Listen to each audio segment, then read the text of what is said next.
I'm not going to sing it, but there was a fantastic quarter by a company that's been benefiting from all of the tailwinds.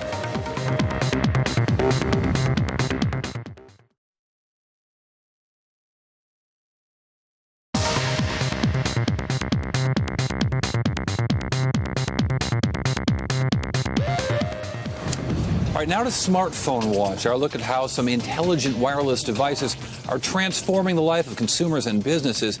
News out after the bell from Qualcomm, the biggest maker of mobile chips, beat the street's estimates. First quarter sales and profit exceeded expectations. The company also forecasts second quarter revenue topping analyst estimates. Now, the strong forecast signaled to the street that demands for smartphones are increasing. Smartphones require extra processors to run apps, which feeds into Qualcomm's revenues.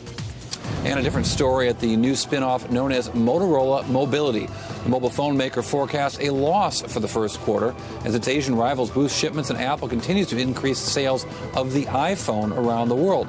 And the company expects a loss of 9 cents to 21 cents. That's the range, at least. Analysts have estimated a profit of 1 cent a share, according to a Bloomberg survey. President Obama struck a major theme in last night's State of the Union address: innovation. He said our country's ability to innovate has distinguished our success and growth, and it will, in turn, be what defines our future. Take a listen. We're the nation that put cars in driveways and computers in offices.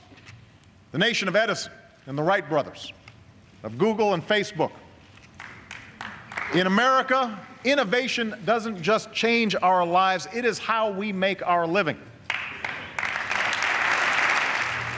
Citing the Silicon Valley giants, President Obama highlighted how American technology companies will play a major role in tomorrow. Now, just how important was this theme of innovation in the president's speech? We'll take a look at this word cloud. This came from the White House website, and if you look at the words, how often he mentioned them determines how big you see them here on the screen. And if you see innovation here, down here, the president mentioned the word innovation 9 times. He mentioned the word work 21 times. He mentioned the word jobs, which is right here in the middle, 25 times. So obviously jobs and the unemployment rate still very top of mind. Of course, some new jobs will be coming from the technology sector. Google announced it will be adding several jobs this year, saying it will be the biggest year in Google's hiring history. Well, it was very interesting to see how much emphasis the president put on innovation in his speech, but who will benefit from this renewed push for advancement? Paul Saffo is managing editor of Discern Analytics, a company that provides research and uncommon perspectives on applying technology. He joins us now on the phone. Paul, thanks so much for joining us. So just curious, what was your take on the president's speech and the prominence of technology and innovation? Well, you know, this is a president who is a big fan of technology, and, you know, I cross my fingers and hope there's follow-through, especially on specific things like getting Internet access to 98% of Americans. If we could do one specific thing, if we could just get high-performance broadband into this country, that would be a huge innovation impact. What sectors, more specifically, do you think might benefit from the president's call to action? Oh, I think he mentioned them. It's the usual suspects. It's clean tech, green tech, biotechnology. But again, also, I was really reassured that he still talked about traditional things like the World Wide Web and telecom, because those are where the short wins are.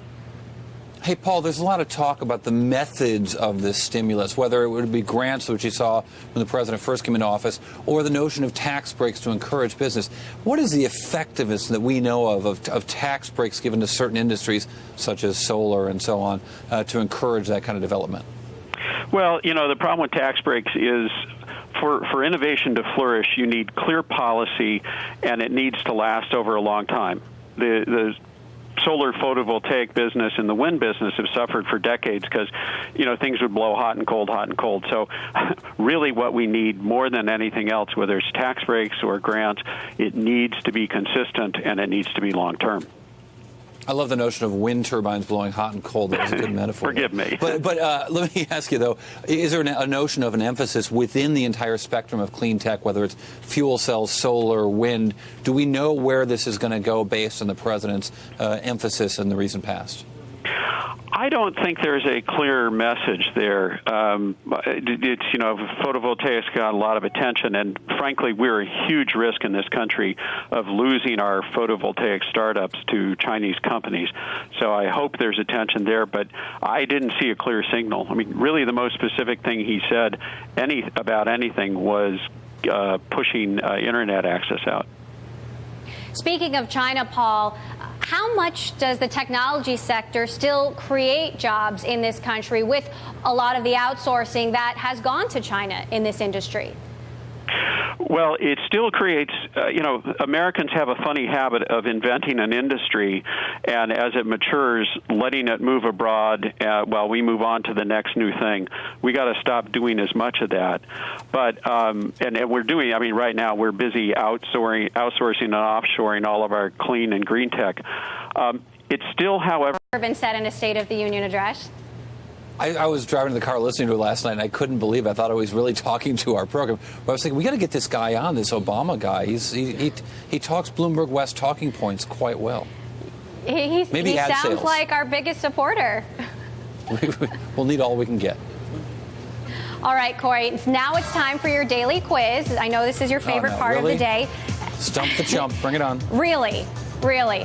Which of the following companies is the leader in online ad revenue? A, Yahoo, B, Google, or C, AdMob? You have 2 minutes.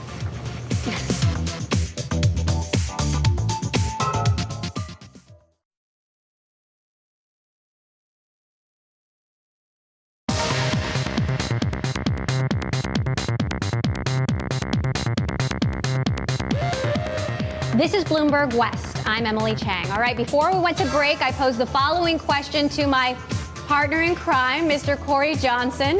Which of the following companies is the leader in display online ad revenue? A, display Yahoo, revenue. Okay, not just any revenue.